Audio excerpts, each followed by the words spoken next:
Good evening, everybody. This is Katje and welcome to my YouTube channel. This evening, I'm wearing a back-to-school outfit. This is a skirt, a mini skirt, a plaid mini skirt that I bought at Forever 21. I purchased this sort of black short sleeve top at, I think it's White House Black Market. That's a kind of more upscale boutique, but they're also quite affordable clothes. So let me just quickly model this outfit for you. Again, it's my back-to-school outfit, or one of them, because this evening I'd like to go back to school a little bit and talk about some more philosophical questions or issues again, this time in connection with Nietzsche. So let me just give you a quick look at the skirt here. It's really nice. It has this sort of ribbed look and a really pretty plaid pattern that you can combine with a lot of different tops. And so let me show you this side. I hope everybody's having a good week, and it's September, so things are beginning to cool off just a little bit here in the desert. So what I want to do tonight is go back to something that I was talking about a few times ago, and that has to do with the notion of perfection in the philosophy of Nietzsche. So remember that one of the things that we were saying a couple of videos ago is that Nietzsche sometimes makes it sound like he criticizes those moralities that he calls slave moralities that sort of treat everybody the same and that promote altruism. But in more radical moments, he criticizes any kind of morality whatsoever. And I was suggesting a couple of videos ago that I think that he probably should be criticizing any kind of morality, even one that is the morality of the so-called Übermensch, or the superperson, the Superman. And I gave some reasons for that I'm not going to rehash this evening. But the basic idea was that even if the Übermensch kind of legislates his or her own values for himself, that doesn't really avoid the problem that there either will actually be or could conceivably be situations in which the Übermensch is unable to fulfill those values, even though he's obligated to do so because he's chosen them and defined his life in terms of them. So I gave some examples of that last time, which I won't go over again.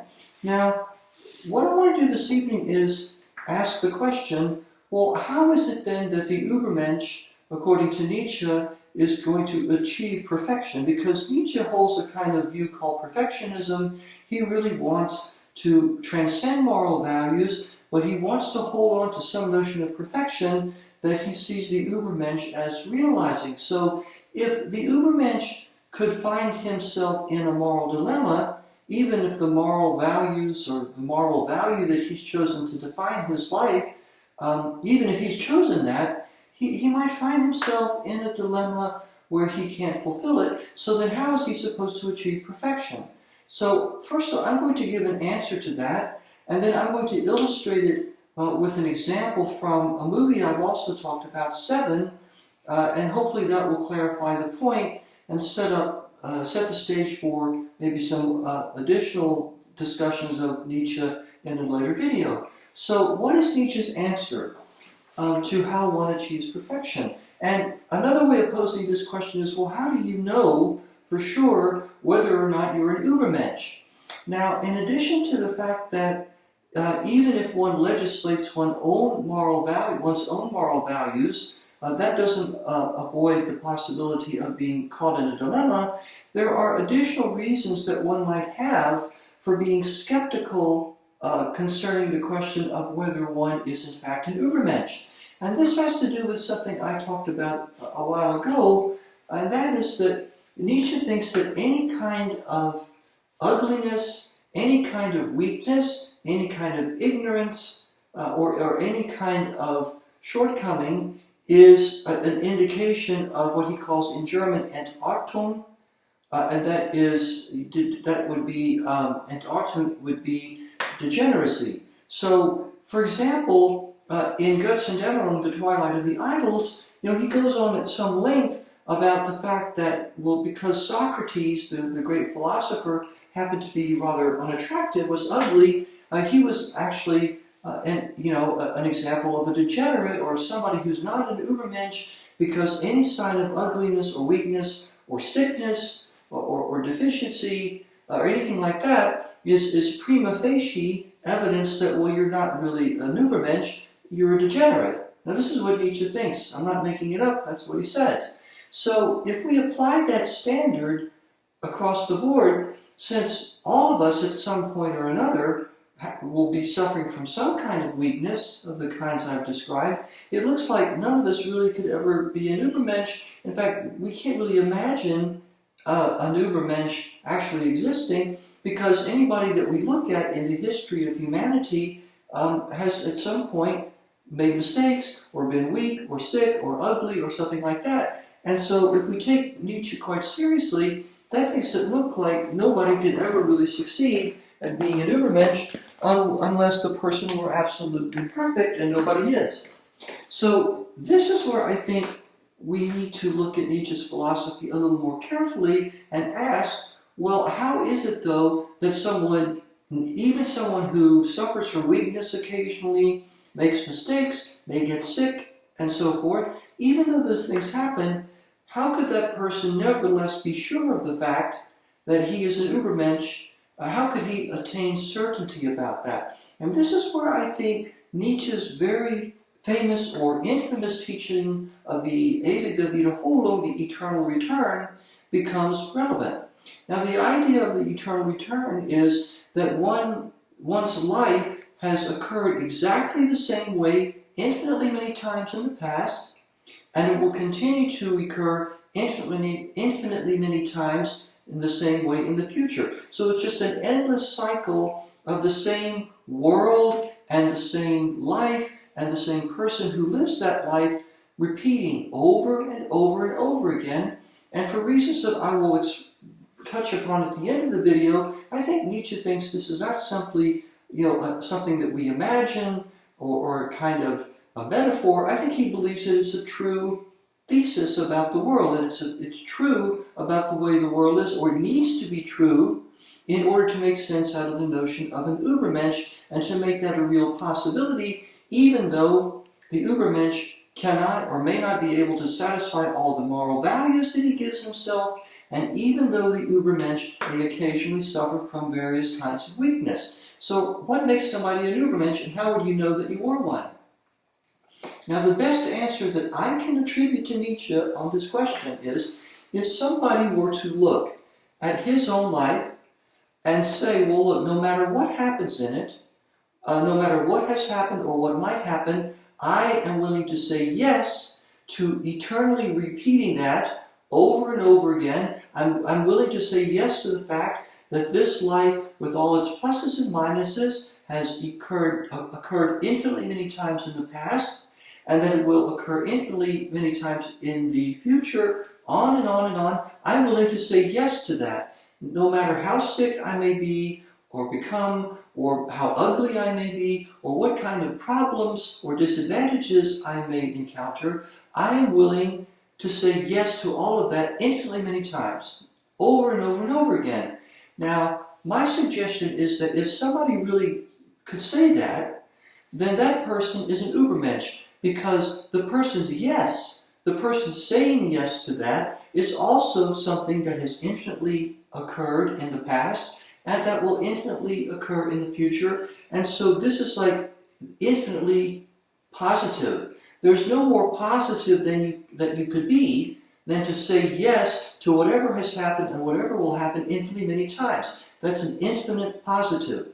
And it's not simply an imaginary thought experiment or something that Nietzsche cooks up as a kind of conceptual test. No, he thinks that's really true, that everything is going to repeat itself over and over again, and it has repeated itself over and over again, infinitely many times, and if I say yes to that, then I can know with certainty, even if I'm not able always to live up to the moral values I give myself, or whatever the values are, and even if I suffer from weakness, sickness, ugliness, and so forth, occasionally, if I'm willing to say yes to all of that and grasp the infinite positivity of that, then I'm an Übermensch and I know it. Now, let me conclude this video by giving you an example, a very extreme example of what I take this how I would take this to go. And let me use an example from David Fincher's movie, the movie that David Fincher directed back in the 90s, Seven, which is about the 7 deadly sins, and someone, a serial killer, who murders people in order to preach about the 7 deadly sins. So one of the persons that John Doe, who is the serial killer, murders, and again, if you haven't seen the movie, I want to make sure there's a spoiler alert here. I am going to say some things about what happens in the movie, so if you haven't seen it, and you don't want me to spoil the ending, you might want to skip over this part. But in any event, probably most of you have seen it, or at least heard of it. So one of the people that John Doe kills towards the end of the film is this very, very beautiful woman. But she suffers from the sin of pride. Because she's so obsessed about her beauty, she's completely obsessed about it. She's completely self-absorbed and spends all of her time, cultivating her beauty. Let's say that that's the particular value that she has chosen to embrace. So what John Doe does is he breaks into her apartment and I suppose he secures her to the bed and he cuts off her nose. He cuts off her nose, bandages it, and then in one hand he tapes a cell phone, and in the other hand he tapes a bottle of sleeping pills, an open bottle of sleeping pills, so that she has a choice. She can either call for help, and they will rescue her, but she'll be disfigured for the rest of her life, and she'll be ugly. Or she could take the sleeping pills and put herself out of her misery, and so this is a choice that he gives her. And of course she proceeds to take the sleeping pills because she's so vain, and she's so infested with the sin of pride that she can't imagine continuing to live in this ugly state. Now, what would it take for her? Let's just step back from Fincher's narrative for just a minute, and let's ask ourselves, well, what would it be for this woman to count as an Übermensch? What would that be? Suppose that she undergoes this horrendous assault from John Doe, and not only that, suppose it's the case that this kind of the life that she lives, in which this horrendous assault has been committed against her, that has not only occurred infinitely many times in the past, but it will recur infinitely many times in the future. This will be an eternal return. Now, if this woman were able to say yes to that, despite the fact that she's been horribly disfigured and she's not going to take the sleeping pills, suppose that she were to say yes to that and say, well, look, I'm willing to live and relive a life over and over again where somebody does this to me, and I'm willing to say yes to that infinitely many times. So then she grasps the infinite positivity of that. She's willing to do that, and I think that would give her, in terms of Nietzsche's philosophy, that would give her absolute certainty that she is an Übermensch. And notice that's a very stringent test. It's not simply an imagined scenario, it's actually a cosmological thesis about the way the world works. Everything that happens in it happens infinitely many times in the past and will happen infinitely many more times in the future. And if she's willing to accept that, including this horrendous attack against her by John Doe, then she has very, very good grounds. In fact, she has absolute certainty that she is in fact an Übermensch. That, to me, is the essence of why the eternal return is important for Nietzsche's philosophy. At least that's how I understand it. There are people who won't agree with me about that, but I've given you my philosophical rationale for saying that. So that's what I wanted to discuss this evening. Now, in a future video, I think that in order to understand other components of Nietzsche's philosophy, it's important to see how the eternal return of the same, this notion of eternal recurrence, what is the connection between that and what Nietzsche calls the will to power? Because this is a concept that becomes increasingly important in Nietzsche's later writings.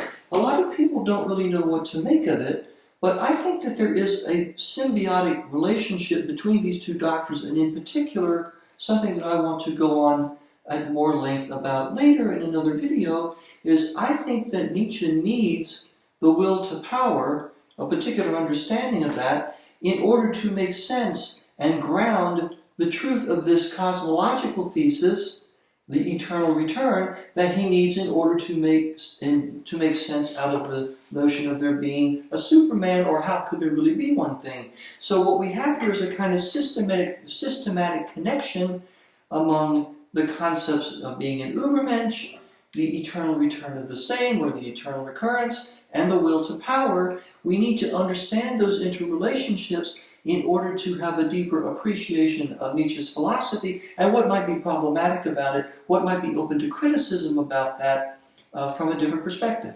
So I want to talk about that in a future video, but that's all I want to say this evening. Again, thank you for joining me. I hope everybody's having a nice September, and those of you who are making videos, thank you for sharing them, and I look forward to looking at more of those. But until next time, this is your cross-dresser girl, Katje, wishing everybody a safe and a restful and a peaceful good night. Please be good to each other. Please take care of each other. Thank you so much for joining me. I care for each one of you. Until next time, bye-bye.